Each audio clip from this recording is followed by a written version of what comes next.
I can't give up the fight because my name's Tate. I think the universe is absolutely and utterly giving. I've never seen anybody dedicate themselves to something completely and fail. I've never seen somebody eat right, go to the gym every day, train really hard, and not be in good shape. I've literally never seen it. The universe is extremely giving. If you actually try and you actually want it, and you're actually not making excuses, lying, talking shit, you're gonna get what you want. So when I see people who don't have what they want, I consider them losers. And this may be elitist, I understand that. But if I put myself through endless pain to end up where I am, it's very hard for me to have sympathy on the man who's afraid of pain. You're avoiding pain. I've been through endless. I now have everything I've ever desired. You have none of the things you desire. Am I supposed to feel sorry for you because you took the easy way out? Am I supposed to look at you and go, oh, poor dude? No.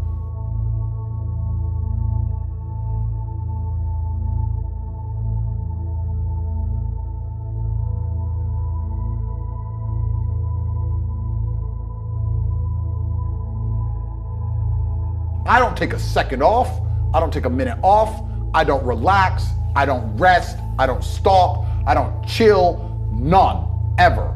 I'm either asleep or at work. That's it.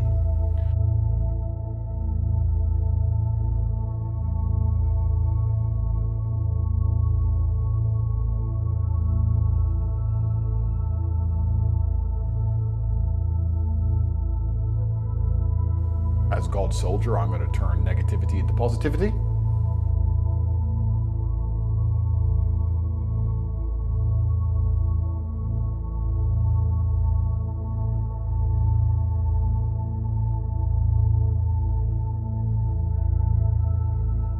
I've had an interesting life, and I think the only way you learn lessons in life are the hard way or the harder way.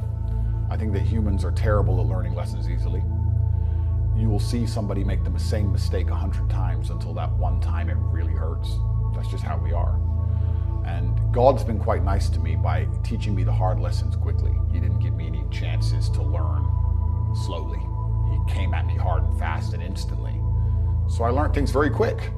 So I learned the reality of a lot of scenarios and how the world works very, very quickly because I never had any of those in-betweens, you know?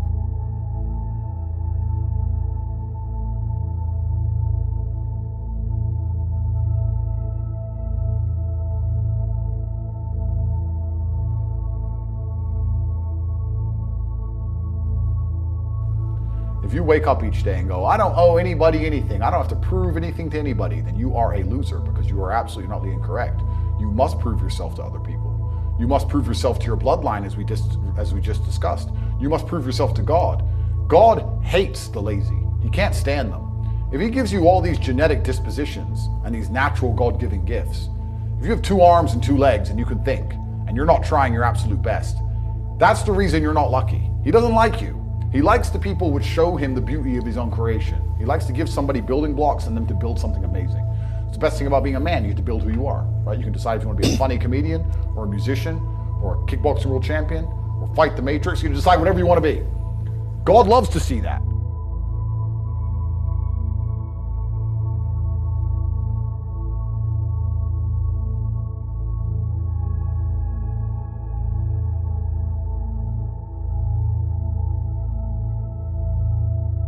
There's not a car I can't have. There's not a house I can't buy. If I want to go to a yacht, if I want to go to Antarctica, there's nothing I can't have. Bam. Because I've decided to become this man. It's the same for absolutely every single one of you at home. If you want it, you can have it. If you're sitting there saying, oh, but I tried my best and I still didn't get it, you're lying. You didn't try your best.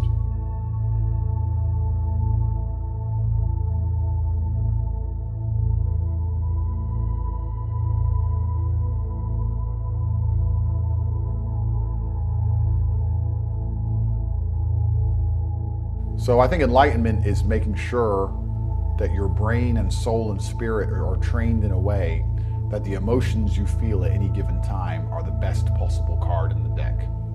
Of all the options you have in the playbook, depending on the scenario, your own spirit gives you the exact perfect way to feel to handle that scenario in the most effective and compendious way possible.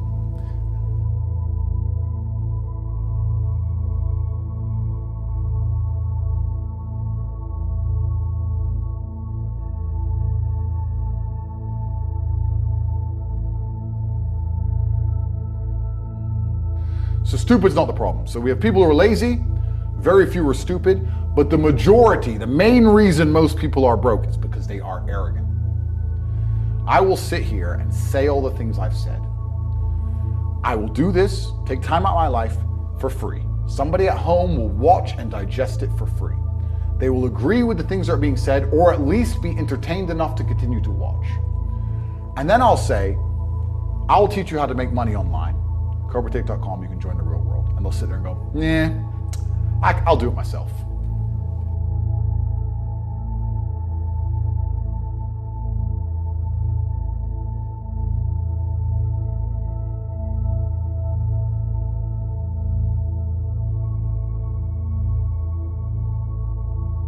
For 5,000 years, people were dodging saber-toothed tigers and catching the plague and running from Genghis Khan just for my stupid ass to be born. I don't owe them anything. I don't owe them a thing because I want to play video games.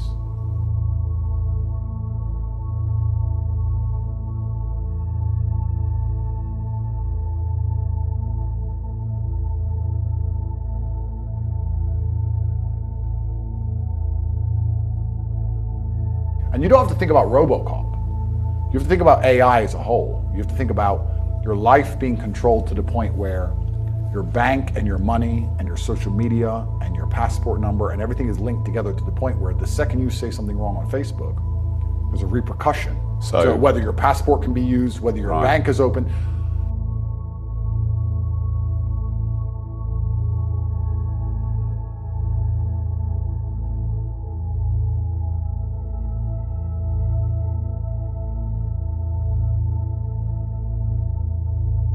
It's hard to make money if you don't know anybody who has money. If you sit in a room full of ice cream experts and all they talk about is ice cream, how to make ice cream, the different flavors, how to store it, how to move it, how to sell it, even by accident, if you hang around with these people long enough, when someone asks you a question about ice cream, guess what you're gonna know the answer. You're gonna say, you know what? That's because it's pistachio and that needs to be 2 degrees higher than chocolate. And you're gonna look like a smart ass.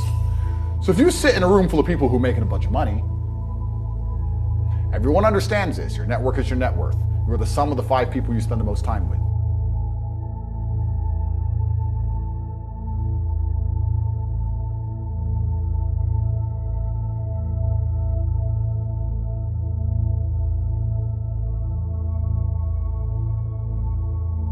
I talk often about the importance of trauma as a man. I think that if you were to find the most interesting or most capable men on the planet, they've had the most trauma-filled lives. I just think that trauma is what teaches you. We talked earlier about how you have to have lessons taught to you the hardest way. If you were to call a Navy SEAL and ask him to protect you going into a building full of assailants, you'd like to think that guy's been through some stuff. You'd like to see some scars, right? You wouldn't want Mr. Freshface to turn up.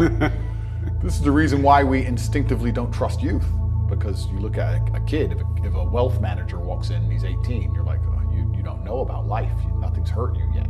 That's why we trust age. That's why they say that wisdom you must grow into wisdom. You can't just pick it up, right? Trust your elders, listen to your elders, etc. These are age-old ways of thinking. So lessons and trauma, and the more you go through, the better of a man you are. And if you were to find the best men on the planet, I guarantee they've been through a bunch of terrible things. And if you listen to podcasts from any of the most interesting people on the planet, usually they've had hard, terrible lives. And you can use that trauma to become a better person, or you can let that trauma consume you and destroy you. But I thank God for all of it, because it gave me endless power to become the person I am. If you're truly angry or truly unhappy, then you can't sleep. And if you can't sleep, then you get twice as many hours as everybody else to become monumentally successful.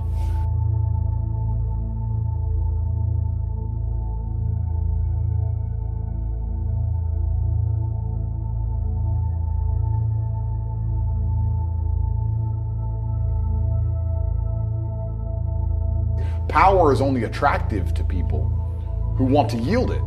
Why would you want power if you're not going to wield it? Why would you want a sword if you never take it out, right? If you give a guy a gun, even if he doesn't want to shoot anyone, he'll wave it around a bit. He ain't just going to put it in the drawer and close it and never touch it again, right? So the people in life who never try to become powerful, maybe they're the ones who can sit and say, I wouldn't do that. Well, but you're never going to be powerful, so who cares? The people who aim for power and crave power, they crave it to use it, right?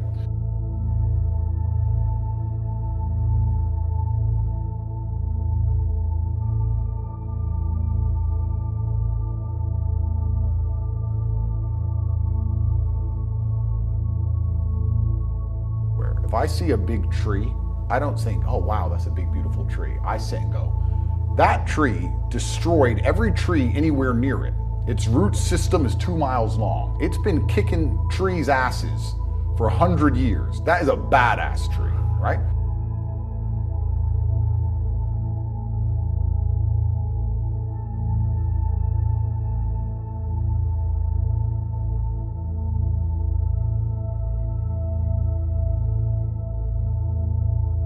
Because I can't not do this, because by doing this, my father is remembered, and I will be remembered, and my son will be born and instilled with a sense of duty, which will make him impossible to program by the matrix, so I know my son will be a good person.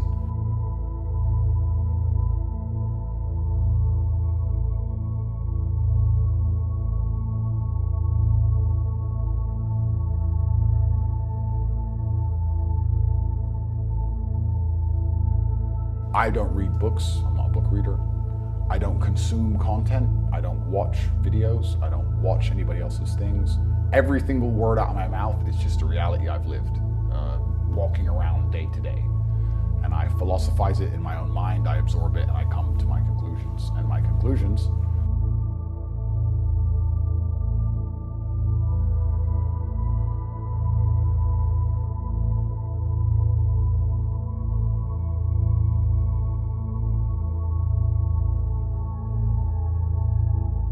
build a mental model in your mind. The idea of having it is to be able to predict the future.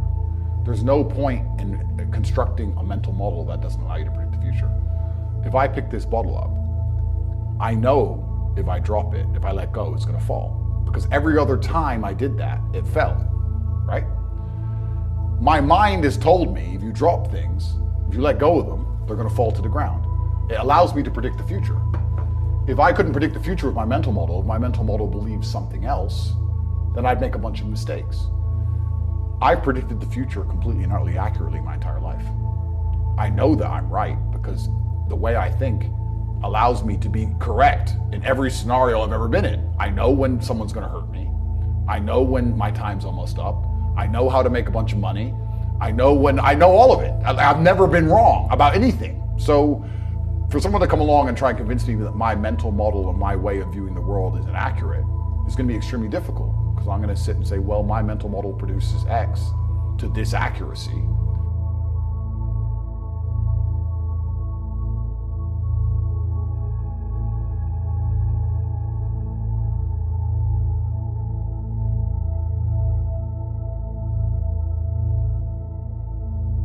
If you take a small subsect of society, let's say mass murderers, you'd assume all of society is bad. But when you interlink it and understand it, societal as a whole, the world's not such a bad place. I think that's the same for all people. I'm certainly one of those people. And I think that my ideas, when they're properly explained and completely digested, head to toe, very rarely, if at all, ever get a negative reaction. The people who misunderstand me so feverishly are people who have never even bothered to genuinely understand me at all.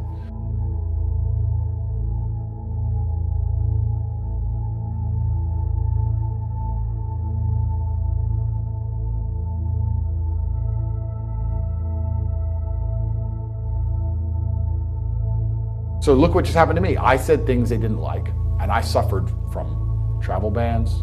My money was taken. But right now we're doing it the slow, old-fashioned way, right? You have to do the media, you have to convince the world that this person's bad with the media, then you have to cancel them, then you have to keep using the media to lie about them, keep the narrative up, then you have to go and use terms and conditions to get you can't do that to everyone. But once it's all automated in AI, you can certainly do it to everyone. Once you like the wrong post, oh no. Oh, your bank doesn't work today. You go hungry today. You can eat tomorrow. You better not like that post again. You like food, don't you? You like to eat. That's where we're getting.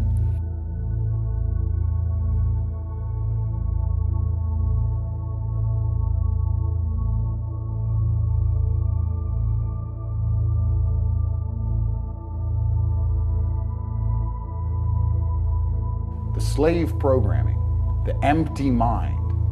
Andrew is misogynistic. People who are going to walk through earth and repeat that, they have no evidence, they have no proof, they can't tell you why. When you challenge them on it, they get angry because it's been installed in their brain because they're dummies. And when a dummy, you remove and you empty their brain, you install the new programming, they instantly get enraged when they realize their brain short circuits. Explain why you feel how you feel. They can't.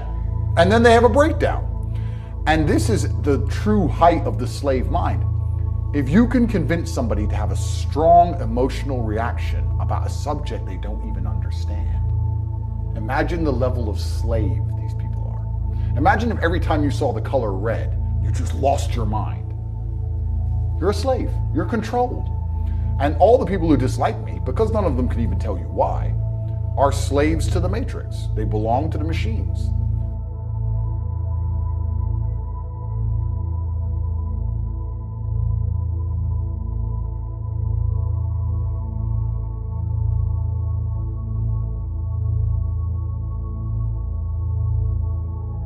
And there is a large percentage of the population walking through Earth now with opinions that they will fight to the death for, and they don't even know where it came from. And they don't even know why they believe it. And it doesn't even benefit them. This is the miracle of it.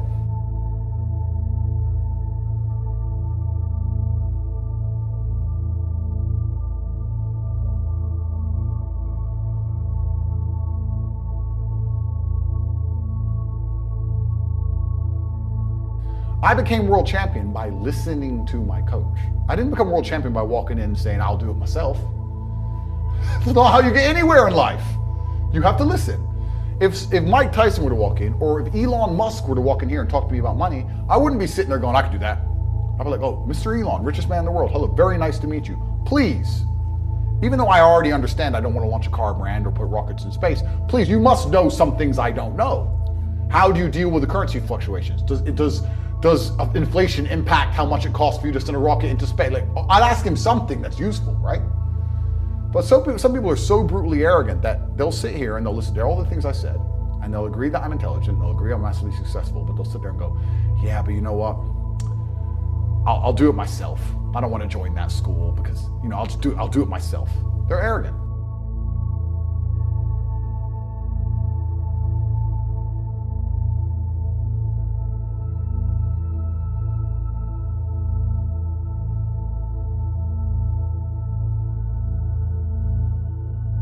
I don't talk to anybody who is not winning. Everybody whose every phone call I will answer, if I answer a phone call, it is from a winner. I don't talk to losers. Everyone I talk to is rich. Everyone I talk to is making money. Everybody. If my entire reality is full of multimillionaires making money, how am I not going to make money? And this is why network is so important, is because it's the same reason that wolves hunt in packs. If you're a lone animal, you have one set of eyes. But if you're a pack, you're watching every single angle, every single side. Perhaps I might miss something. I'm as perspicacious as possible. But one of my friends identifies that the war in Ukraine is going to change and the Russian ruble is going to pump. And you can make a bunch of money on a Forex trade, for example. I may not have noticed, but he'll notice. Now I've made a bunch of $1 million for getting a text message, right? Because I have friends who are paying attention. All of us are paying attention. So your network is super important. That's another thing.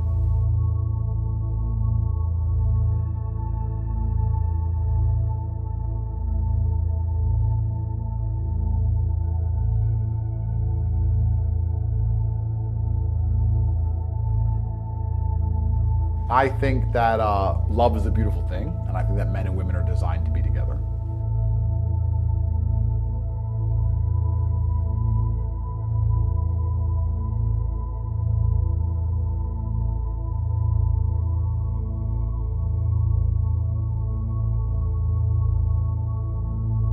And it is still a minority. 90% of comments on my videos are positive. But there's 10% slave minds who, no matter what evidence you show them of me talking good about women, or my charitable donations, which rack up to the tens of millions of dollars, or the foundations I run, or the orphanage I built, or all the people's lives I've saved when I reply to men who are suicidal and men's mental health, which I'm working with closely. No matter what you show them, their only reply is, but he's bad. And they won't tell you why. And this is just the slave mind. You can't reason with the slaves because they've been programmed.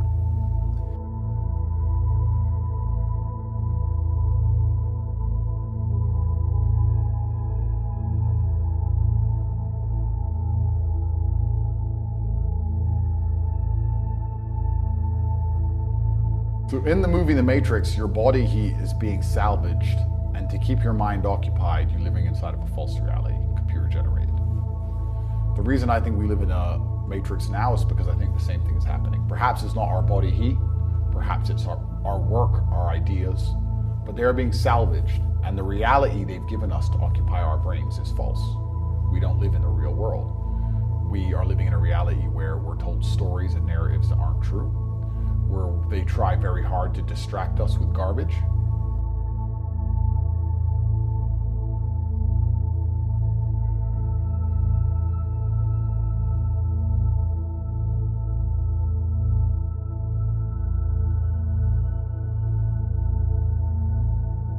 Jumping up and down for hours on end. You're a peasant. You're a peasant. And your life's shit, and you have no achievements, no money, you're depressed, but you're distracted. They've distracted you with this idol, whoever it happens to be. Put them there, and the peasant's like, yeah.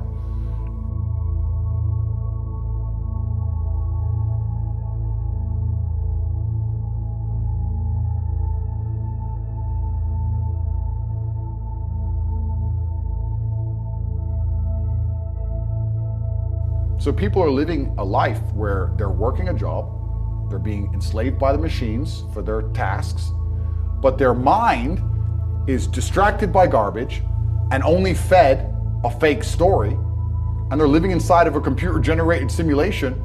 They're living inside of a world that is not real. They don't live in a real world. A lot of people live inside of the matrix completely.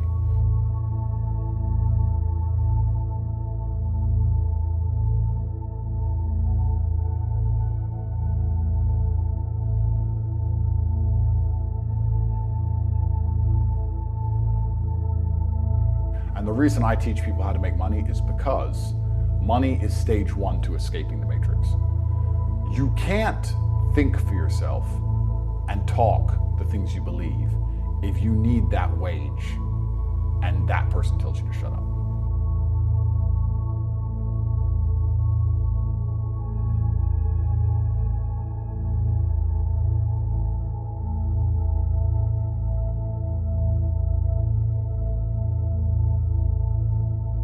If you need breadcrumbs and you're a starving man, you can't really talk to the guy who has all the bread and tell him to get fucked. Right? So the first thing you do when someone says to me, I want to escape the matrix, I think for myself is, okay, then you need to be prepared financially. You need money to go to war. So the first thing I do is I teach anybody who's a fan of mine to make as much money as possible. And I don't do that to make money. In fact, the school is ridiculously cheap. It's so cheap, it's less than a lunch.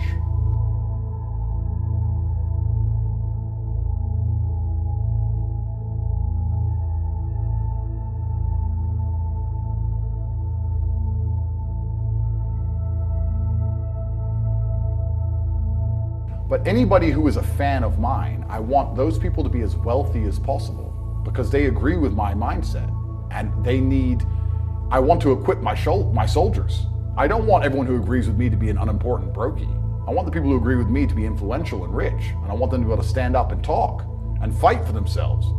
So this is the reason I teach people how to make money, because I know anybody who resonates with my message, the wealthier they get, the better the war is going to be for me. So I wouldn't consider it philanthropic. I have an agenda, but my agenda is to find anybody who agrees with me and give them as much money as possible.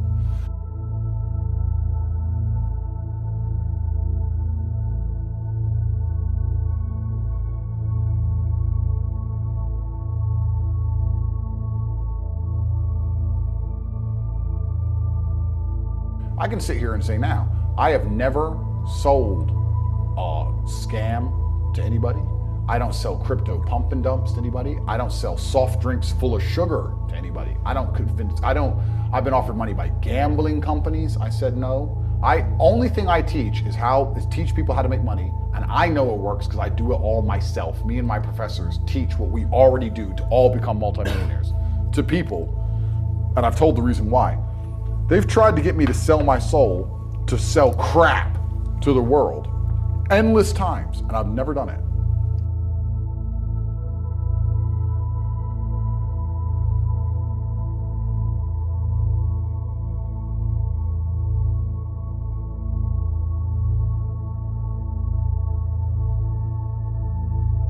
So then you have to keep your moral fiber and stay principled, which is another battle.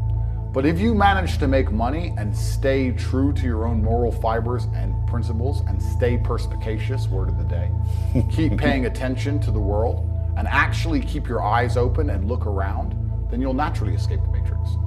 It's natural for the human mind, it's natural human evolution for us to spiritually escape the enslavement.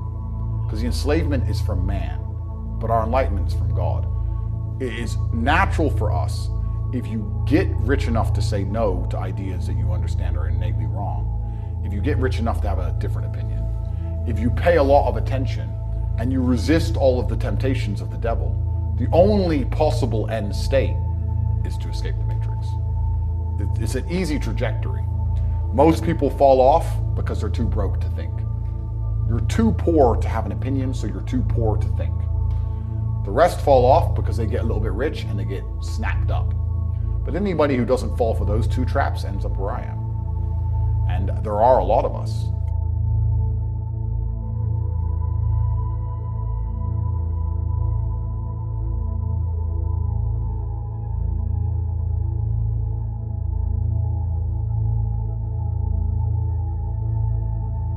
All I'm trying to do is talk to the people who understand what I'm saying is right. When I say these things, there are going to be certain amounts of people who listen to this and think I'm crazy. He's crazy. And there's going to be people who listen to it and go, yes, finally I understand. Finally, I know what to do. I've felt this for so long. I've looked around me and knew that this shouldn't be my life. I knew that they're lying to me. I didn't know what to do. Now he's told me what to do. Those are the ones I'm interested in.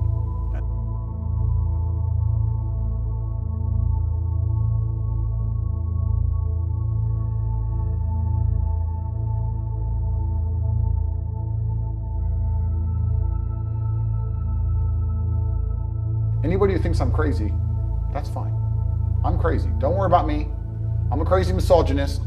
The news has never lied to anybody. Every war ever started, the reason the news told you, that's why it started. It's not like every single one's been a false flag since the beginning. Every single narrative that they tried to purport upon you is not to control you. It's because they want you to know the truth because you're so important.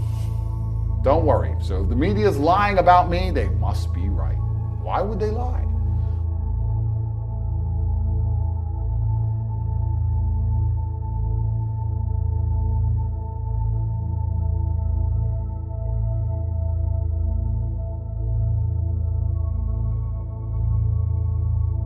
It's the most common tactic in the world. First, they insult your character and attack you. It's stage one of the three stages. They attack you, your character, and cancel you. They put you in jail for something you did not do. And the last is they kill you. And I'll make it very clear here, I would never kill myself under any circumstances, ever, ever. And if I like to think that if anybody sees a media article where I've been locked up for whatever it is, they're gonna look at it and go, this is bullshit. Tate didn't do that. With the scrutiny I'm under, does anyone think I'm breaking the law? I'm the most scrutinized man on the planet. Well, if I was breaking laws, I'd be in jail. Trust me. I drive at the speed limit, my friend. That's the level it's got to. Like they think I'm out here doing bad things. So when an article comes out saying Tate did this, I just pray there's enough people who are outside of the matrix to sit and go, this is some bullshit. And he doesn't deserve this, because I don't deserve it, because I will be innocent.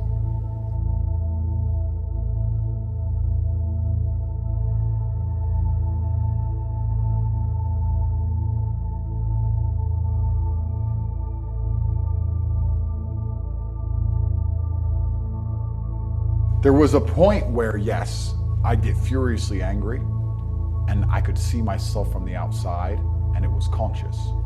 But when you actually reach true enlightenment, you don't have to be conscious of it and you don't have to observe yourself from the outside. You just feel what you're supposed to feel at the exact right time, all of the time. And you're absolutely engrossed by it and completely. I've never been murderously angry where that was not the best chance of me handling that scenario to my advantage. And I've never been in any other emotional state where it wasn't the best possible move. When I think back outside of the emotional experience itself and think, could I have felt a different way and would that have allowed me to act in a different way that would have helped me more? The answer is always no. The way I felt allowed me to do exactly what I had to do. And yes, there was a point when that was semi-conscious and now it's not conscious at all. If I start to feel angry, it's not conscious. I am angry completely and utterly, and I trust my body and my spirit that I'm supposed to be angry and I'm supposed to act within that frame.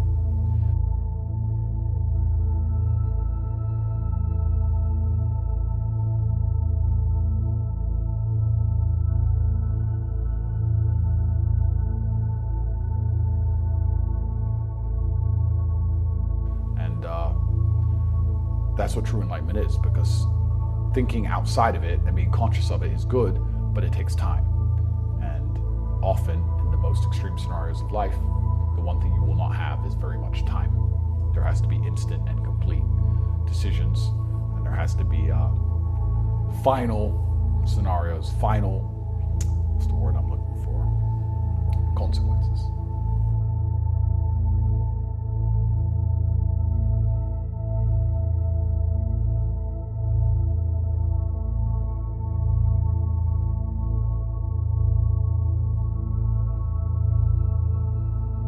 Losing my father was bad. Me and my father were exceptionally close, but it's a natural part of human evolution.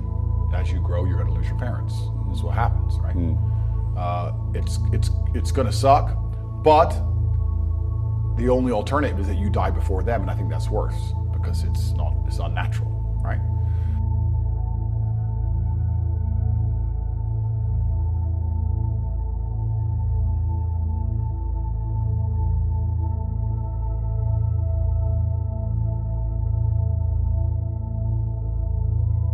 But once he's gone, you remember all the times he was right and you didn't quite understand. All the times he was saying things you didn't quite get. All the times you talked back and you were absolutely and utterly incorrect. You're like, oh shit, I've been wrong this whole time, right?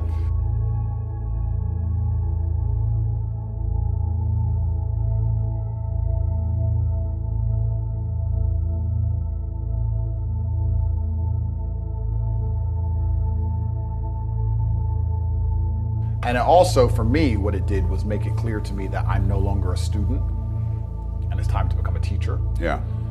And also, my scenario with my father was very unique because he was the only person on the planet I allowed to check my thinking. Even at the age of 25, 26, I had asked my dad if I was right. I didn't give a shit what anybody else said. You could get 20,000 people in a room saying, Andrew, you're wrong. Didn't care. But if my dad said I was wrong, shit, I was wrong.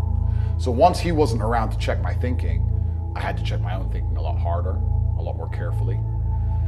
So yeah, I mean, that was a terrible experience. I miss him like the deserts miss the rain, but that's his life, right? The only alternative is worse. I don't think he would have been able to actually function if he lost me. So this is how it goes, and it's coming for all of us.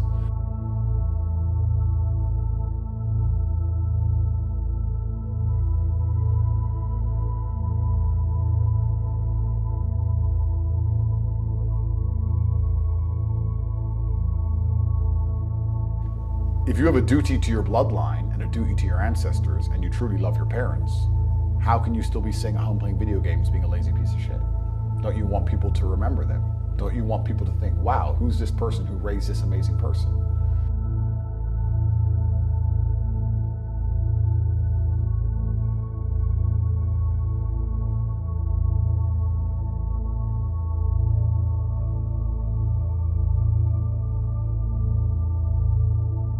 So yes, I don't like being alone in a dark car park, of course. But also, what's the alternative? To say, Dad, sorry, they offered me some money. Is that the alternative? I don't know. But maybe some people can sign up to that, but I certainly can't.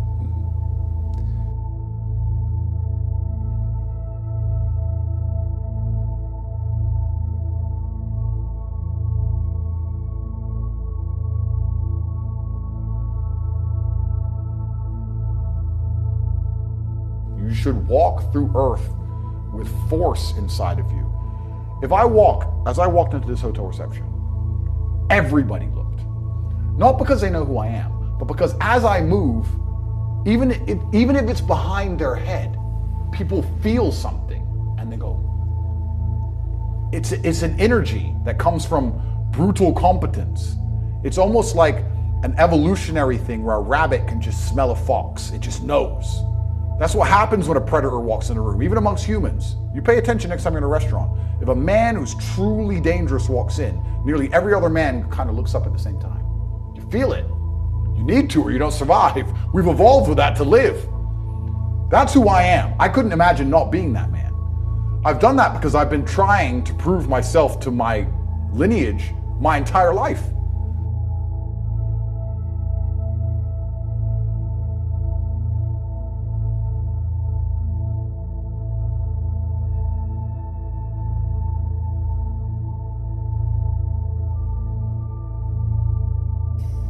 I'm in fantastic shape, 4 times world champion. Fighting the Matrix out here by myself, more. I will have to be braver. I must try harder. All I do is prove myself.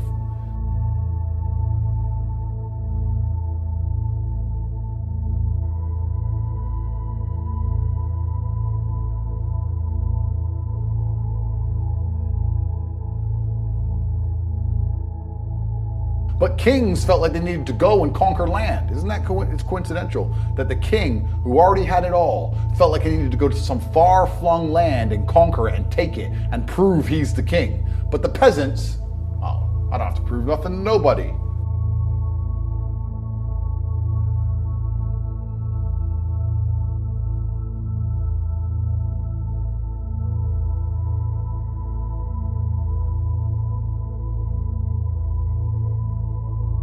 I absolutely and utterly, completely have everything to prove to everybody all of the time. That's who I am. I will prove anything to anybody. If I sit and say X, I will prove it to anyone. I can be checked at any time. If someone were to come up to me in that lobby and argue with my ideas, I would have proved that my ideas are sound. If they would have attacked me, I would have destroyed them completely and absolutely. That's who I am. So yes, I have a lot to prove, my friend. And until the day I die, it will remain that.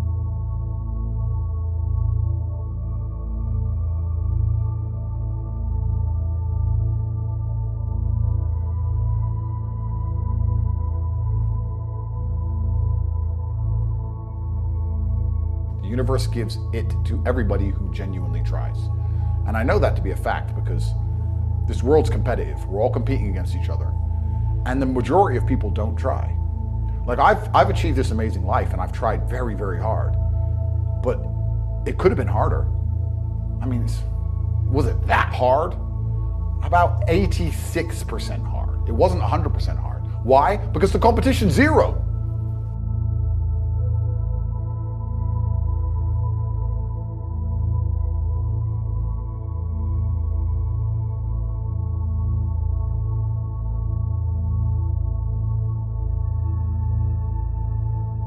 You're breathing.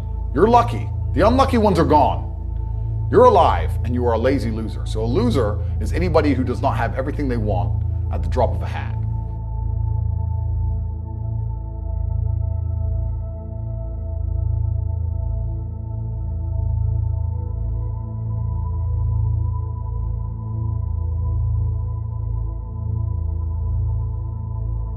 Because if I want something and I can't have it, I can't sleep. When I was broke, I couldn't sleep. I don't know how there's broke people out here sleeping just fine at night.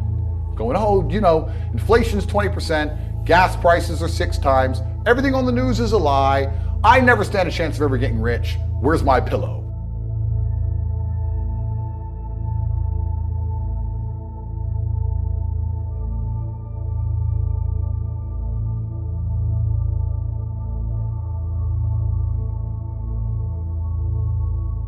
I'd go to bed at night as a teenager and think, I looked it up on the internet. It was a Honda Civic Type R. I wanted one. It was like 38,000 pounds. I had no money. I had less than 50 pounds in my bank account. Couldn't afford it. Then I looked up how much a Ferrari cost. 210,000 pounds. And I said to Tristan, my brother, I was like, there are people with 210,000 pounds for a car. And he's like, yes, so? I'm like, no, so. How? If I worked my job for 6 years and saved every penny, if I walked to work and didn't eat, I couldn't buy this car. How are people doing this? I couldn't sleep at night when I was broke. I knew that everything was a lie. I knew the Matrix was lying to me. I knew I had to find a way out. I was sitting there going, I refuse to live my human years and be some second-class citizen peasant.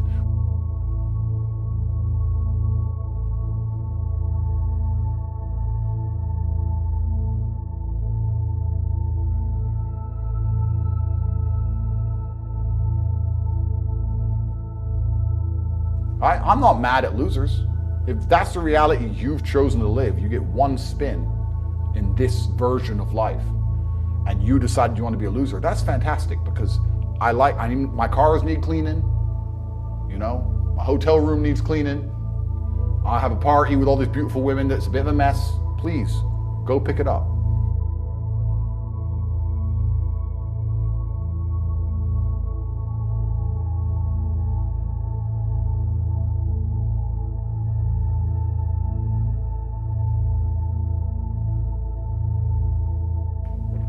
There are 3 keys, I believe, to making money. The word of the day. First one's perspicacity. Most people go through life and they do not pay attention. I've said this before and I want to stick by it because it's so important. You need to pay attention to every single time you spend money, because you cannot make money. You're not the Federal Reserve, you're not a government. Governments make money. All of us take money from somebody else, or a business, or a government. We take money from other things. So the easiest way to learn how to get good at taking money is to pay attention to every time someone takes money from you. So next time you buy a coffee, don't just buy the coffee and drink it and think nothing of it like every brokey. Don't do that. Say, okay, why am I buying this coffee? Okay, I want a coffee. All right. Why am I buying here? Well, this is on my way to work. Is there any competition around? Do I also want breakfast? Do they sell breakfast? No, they don't sell breakfast. They could probably make some more money there selling breakfast. Anyway, I walk in, there's a long line. Why is there one member of staff? I'm low on time. I'm about to leave and not buy the coffee. They're about to lose money because it's taking too long. Most of the people in this line are businessmen.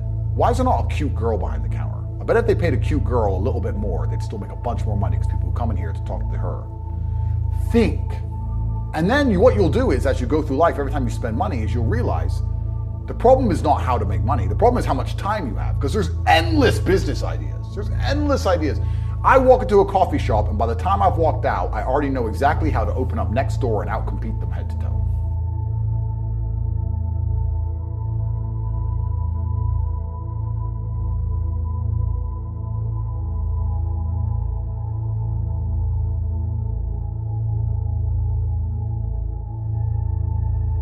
So the first thing is you have to pay attention. Because if you pay attention, you'll start to learn that money is everywhere. Every building is owned.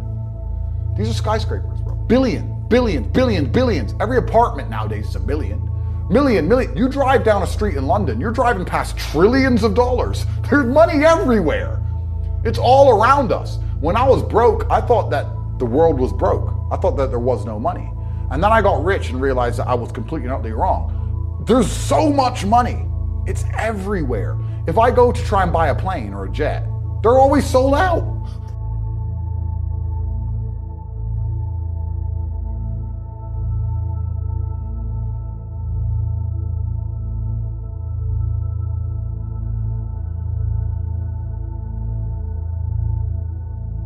And third, it's to identify the reason why you don't have as much money as you want so far. And there's one of 3 reasons.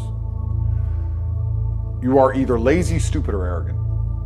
Those are the only 3 reasons anyone is poor. And you have to identify and choose which one it is. The majority of people are not the one they think they are. The majority of people are the one I'm about to say at the end. So let's start with lazy.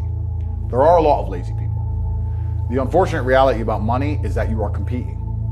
So it's player versus player. It's like anything in the world. If you want that beautiful girl, so does everyone else. You have to win the competition. You want that car, you have to get it first. You want that money, everyone wants that money. You have to compete. It's competitive. Business is competitive. You are competing against people like me. You're competing against people like the people in my network. You're competing about people who only talk about money, who understand money very well, who operate in jurisdictions all around the planet, who are extremely well connected, who know things before you know them, who have mass influence and mass power and mass resource. You're competing against me. This is what you must understand. You're not waking up going, I want to make some money. You're competing against people like me. You're competing against billionaires. You're competing against hedge funds. How did these hedge funds keep growing? Where are they getting that money from? From the brokies. They're robbing you. They're robbing all the poor people from the pension fund, dummy. That's where they get it from. This is who you're competing against. So the competition is absolutely and utterly fierce.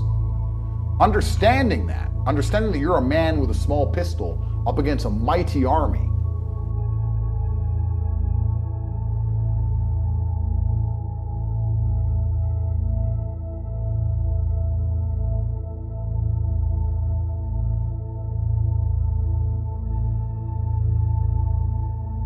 Next is stupid. I don't think many people are actually too stupid to be rich.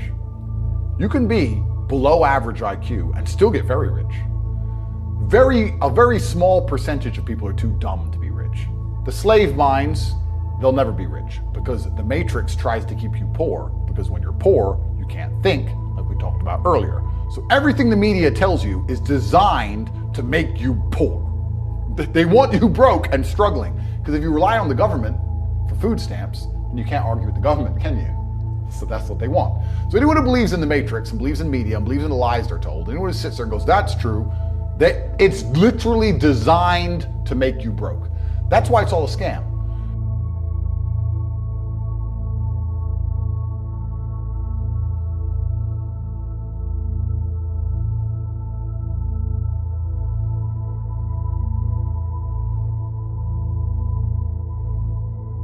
%20 of people are lazy, 20 to 25%. A large portion of the world are not lazy, they're actually working exceptionally hard, but they're doing the wrong thing.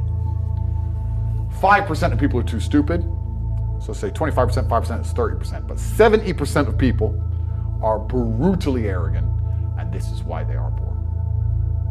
That's the truth.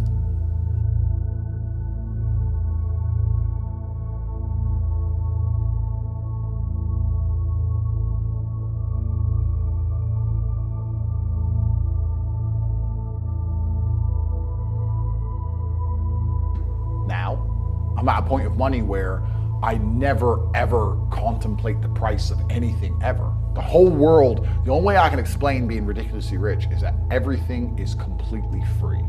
So if you want something, even 1%, even if you want something a little bit, the cost is 0% consideration. So I have 30 cars. I tried to stop at 10, but the car owners know I'm going to buy them, right? So they decide to launch a new Lambo, and they text me and go, hey, new Lambo. I don't even ask to see a picture. I'm just like, okay. Because I'm not going to notice the money going missing. So why not at least, I might only glance at it for 3 seconds. I may never even drive it. I might just go, oh, it's all right.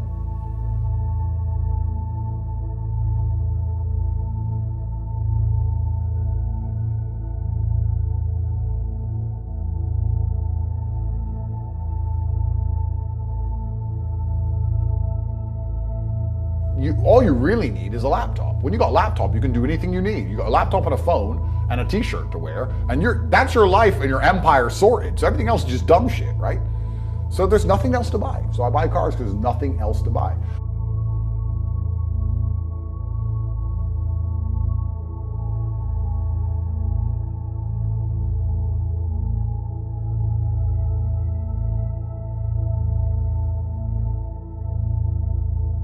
The happiest man on earth you can find has a good relationship, and the happiest woman on earth you can find has a good relationship. I think we're social animals, and I think that a good relationship is such an integral part to our spiritual well-being.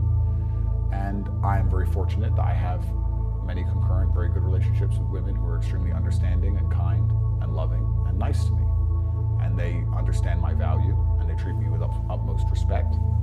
And it's certainly a fantastic thing, because I think that women are in their own way, very powerful. In the complete different way that men are powerful. And this is what, when I got attacked for being misogynistic, people didn't understand. I'm not insulting women, I'm saying that we are different. And I may physically and financially and intellectually take control and protect my women, but certainly they will spiritually protect me. I know that if a woman truly loves you, that's a powerful force. I've had days where 3 different girls, I woke up to 3 different girls texting me, be careful, I had a bad dream last night, and something bad happened that day. That's happened to me.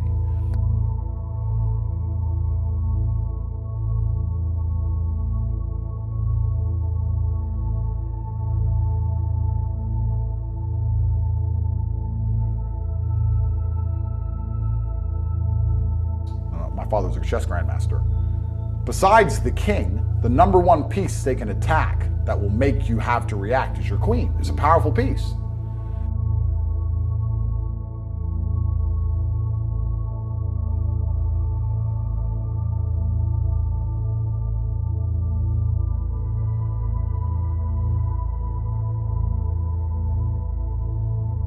Exactly. You feel like super safe and everything's fine because you're with me.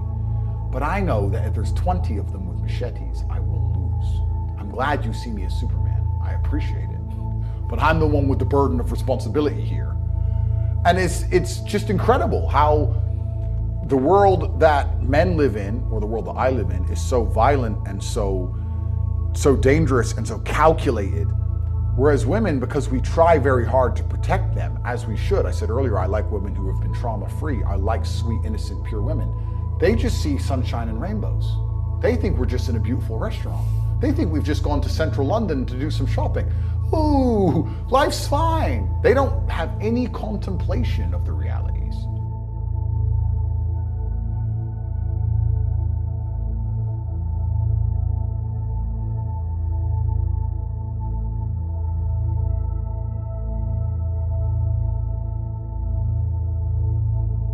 Women are your number one weakness. As a man, if you're going to engage with females, which you need to for your spiritual well-being, you also have to understand that there are people out there who will use them against you. Like I said, if I had a genuine enemy who I genuinely wanted to hurt, if he didn't know it, he wouldn't stand a chance. But if he knew it, he could do a lot to stop me.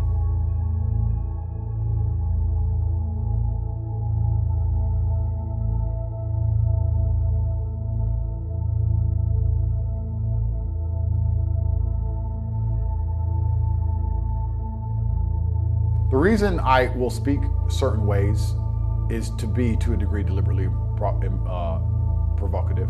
Also because there's a humoric element.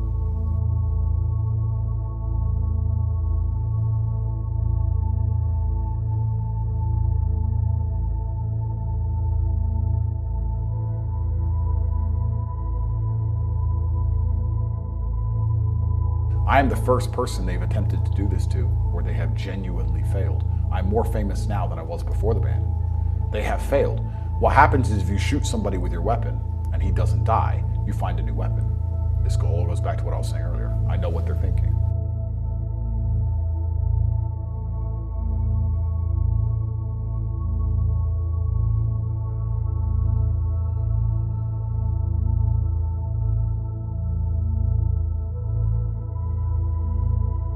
Most people, when they lose their social medias and their banks, they're done. They can't talk. I can sit and I have a network of thousands of people around the world. Like I said earlier, I have a very competent network inside the war room. I'm massively influential. I can sit and talk on other people's podcasts. I can fly around the world to end up at the right place at the right time. I have all of the youth's energy behind me.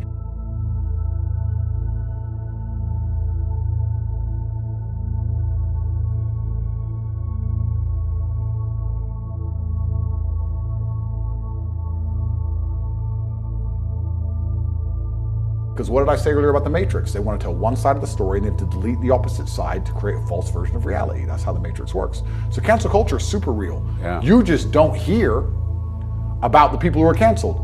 It's survivorship biased.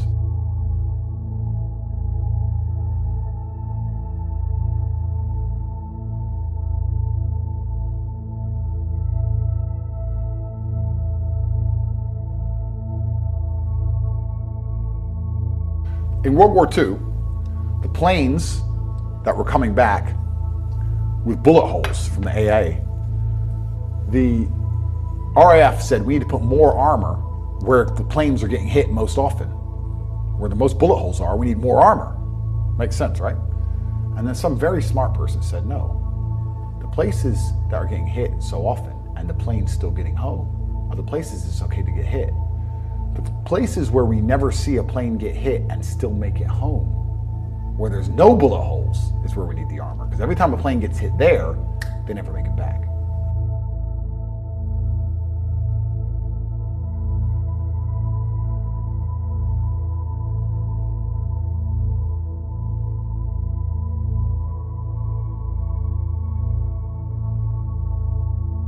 If you're in charge of the world, your only concern, you don't care about food, you're not worried about a house. Like, what's your only concern?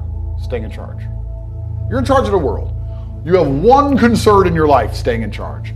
Are you going to decentralize information and power? Are you going to allow that to happen?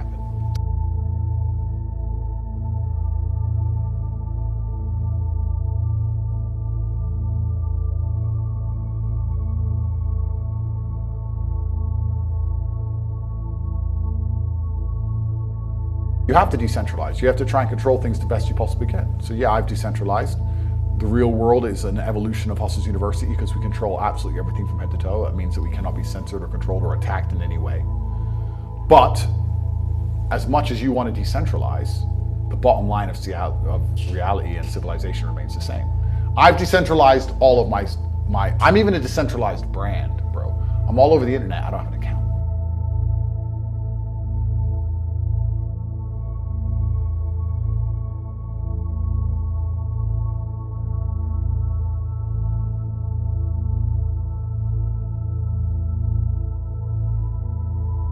If I told the secret of how I hacked every single algorithm on the planet, it would be worth trillions of dollars.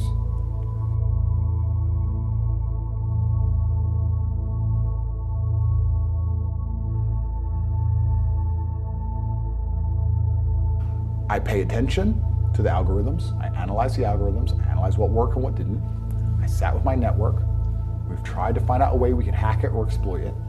We made a 6-month plan, and within 6 months, I became the most Googled man on the planet. That's what I did. That's it. I paid attention, went to my network, worked hard. Ta-da! The end.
Full Focus Productions.